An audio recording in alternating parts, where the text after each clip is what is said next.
ایک بدعتی حج سے آیا، مجھ سے ملنے آیا. میں نے کہا کہاں گئے تھے؟ کہنے لگا حج کرنے. میں نے کہا کہاں؟ کہیں لوہاری وہاری میں تو حج کرنے نہیں گئے. ان کے یہاں ایک لوہاری ہے، وہاں بڑی قبریں ہیں. اور کہ نہیں توبہ. تو میں نے کہا مکہ میں آپ کا حج مکمل ہو گیا؟ وہاں تو کوئی قبر نہیں جس کی آپ طواف کر لے یا چادر چڑھا لے یا وہاں شیرینی تقسیم کر لے یا ریوڑی ویوڑی بانٹے آپ. تو آپ کا حج کیسے ہو گیا اور آپ کے دل کو آرام کیسے آئے؟ میں نے کہا تمہیں پتہ ہے کہ بیت اللہ سے لے کر جبل ابی قبیس تک 500 پیغمبر مدفون ہے. قبر ہے وہاں؟ کوئی نشان لگا ہے؟ کہ وہاں تو کوئی نہیں دیکھا. میں نے کہا حتیم اور ملتزم کے درمیان ابراہیم علیہ السلام، اسماعیل علیہ السلام اور ان کی والدہ حضرت ہاجر کی قبریں دیکھ لیا آپ نے؟ کہنے لگے نہیں وہاں تو نہیں. میں نے کہا سبق کیا ملا اس سے؟ کہ قبر پر جب زمانہ گزر گیا قبر ختم ہو گئی. قبروں کے ساتھ دل باندھنا نہیں ہوتا ہے، نہ قبروں کو دیر تک رکھنا ہوتا ہے. صرف ایک قبر ہے دنیا میں جو قطعی اور یقینی ہے، اور اس کی اللہ نے ایسی حفاظت فرمائی جیسے اپنے کعبے کی حفاظت فرمائی. فورس کڑی ہے. اور سلام اور نمستے تو چھوڑو، دعا کے لیے ہاتھ نہیں اٹھا سکتے. کہتے ول وجہ کہل کے قبلے کی طرف ہو جاؤ. میں ایک دفعہ دیکھ رہا تھا کہ ایک شخص کو تنبیہ کر رہے ہیں. میں اس شیخ سے الجھ گیا. میں نے کہا شیخ لا يجوز يدعو احد مستقبل القبر. تو مجھے ہاتھ سے پکڑا، کہتا ہے شویک انتظر، تھوڑا صبر کر. تھوڑی دیر بعد میرے پاس آئے. مجھے کہا آپ کے لیے اجازت ہے، لیکن آپ کو پتہ ہے یہ جا کے انہی سے مانگتے پھر ان کا ایمان برباد ہو رہا ہے. میں نے کہا ہو نہیں رہا، ہو چکا ہے برباد. ہمارے پاس بڑے سڑے گلے موجود ہیں. وہ سمجھ رہے کہ ابھی ہونے والا ہے. میں نے کہا وہ بہت آگے بڑھے ہیں، وہ سڑ گل چکے ہیں وہ بالکل. تو وہ بدعتی جس نے دیکھا کہ میں نے اس شیخ کو تھوڑا ذرا سمجھانے کی کوشش کی، مجھے کہتے ہیں بڑا دل خوش ہوا، یہ لوگ تو بزرگوں کو مانتے نہیں. میں نے کہا جتنا یہ مانتے ہیں اتنا ماننا ہمیں آتا ہی نہیں. ہم کتنی بڑی بڑی باتیں کرتے ہیں، لیکن کسی ایک قبر کو آپ کے ظلم سے ہم بچا سکتے ہیں؟ نہیں بچا سکتے. مگر یہ غیرتی قوم ہے، ان میں اللہ نے نبی بھیجا تھا. اللہ جانتے تھے کہ یہ سنبھال سکتے ہیں. پوری حکومت کی طرف سے ڈنڈے سوٹوں کے ساتھ لوگ کھڑے. زیارت ہوگی، زیارت سنت ہے، درود شریف پڑھا جائے گا، اور کوئی کام نہیں کر سکتے. اور جناب نبی کریم صلی اللہ علیہ وسلم کا غیرت بھرا معجزہ ہے. اللہ تعالیٰ نے آپ کی شان، مقام اور انجام سب محفوظ فرمایا ہے. حاجی حج کر کے آتے ہیں لیکن افسوس کہ سمجھنے کی کوشش نہیں کرتے. 4 مقام پر حاضری ضروری ہے. کعبۃ اللہ میں کوئی قبر نہیں ہے، مینا میں کوئی قبر نہیں ہے. 3 مورتیاں ہیں تو وہ بھی شیطان کی، مارو پتھر مارو. یہ 3 مورتیاں کس جگہ ہے؟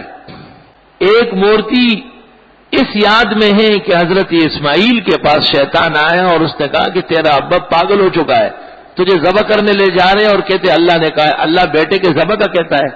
تو اسماعیل علیہ السلام نے جھک کے پتھر لیے اور پھینکے، کیونکہ نبی تو ماں کے پیٹ سے نبی پیدا ہوتے ہیں، اور ان کی فطرت میں اللہ کی توحید ہوتی ہے، شیطان کی نفرت ہوتی ہے، ان کو سمجھانے کی ضرورت نہیں ہے.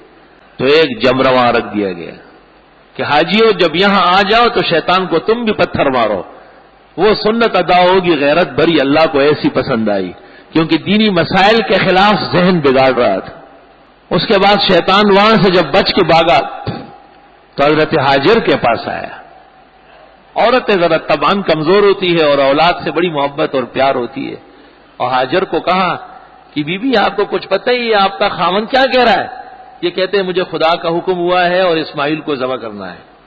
خدا کا حکم نہیں ہوا، یہ تو میں نے ان کے دل میں ڈالا ہے. خدا تعالیٰ کبھی کسی کو یہ کہتا ہے کہ بیٹا ذبح کرو؟ تو ہاجر کا بھی اللہ کے حکم پر ایمان تھا، اور حضرت ابراہیم کی رسالت پر پورا ایمان تھا. رسول کی رسالت پر ایمان مضبوط ہونے کے بعد شیطان کے شر سے بچنا آسان ہوتا ہے. یہ اصول ہے. وہ بھی جھکی اور کنکر لے کے مارا اسے کہ جو لوگ ہمیں دین اور نبی کی تعلیم سے ہٹاتے ہیں وہ رجم کے قابل ہے. یہ مسئلہ معلوم ہوا ہے. حاجی مزاجی جاننے کی کوشش نہیں کرتے، بس بھاگتے ہوئے آ رہا ہے. کاش کی حکومت سعودیہ کو یہ عقل آ جاتی ہے اور یہ اس حج کے موسم پر حج کا ایک سبق جاری کرتے.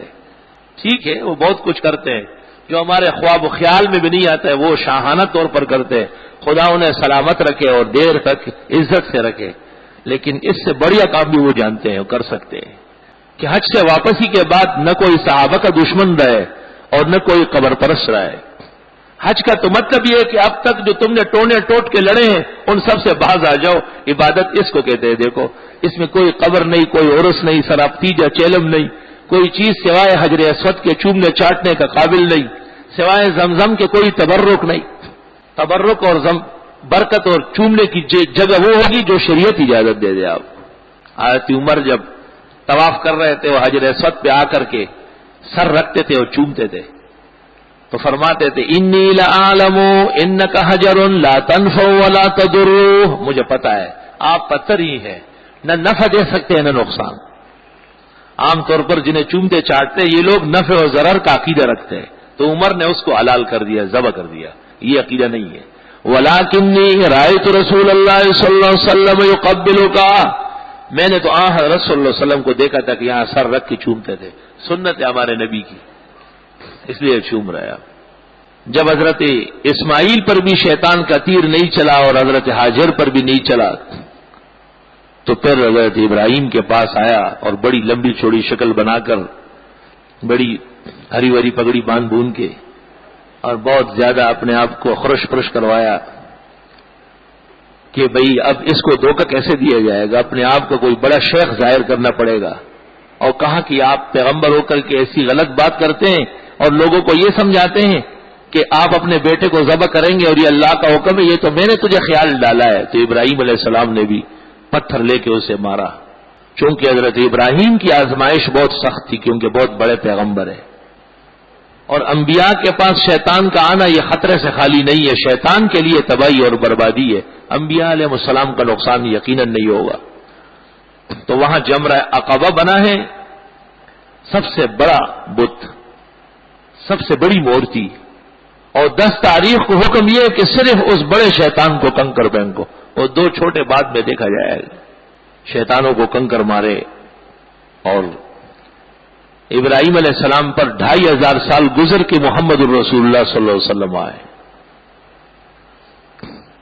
اور یہ عمل اتنا پسندیدہ تھا کہ محمد الرسول اللہ صلی اللہ علیہ وسلم کو بھی اللہ تعالیٰ نے کہا کہ حضرت آپ بھی یہاں 3 دن پتھر مارے، اور امت کو بھی کہے کہ مارے ہیں آپ۔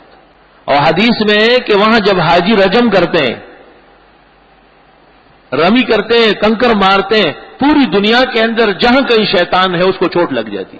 السلام علیکم جی دوستو، آپ نے دیکھا اور سنا شیخ مفتی ظفر علی خان رحمۃ اللہ علیہ کو کہ شیخ مفتی ظفر علی خان رحمۃ اللہ علیہ کیا بیان فرما رہے تھے۔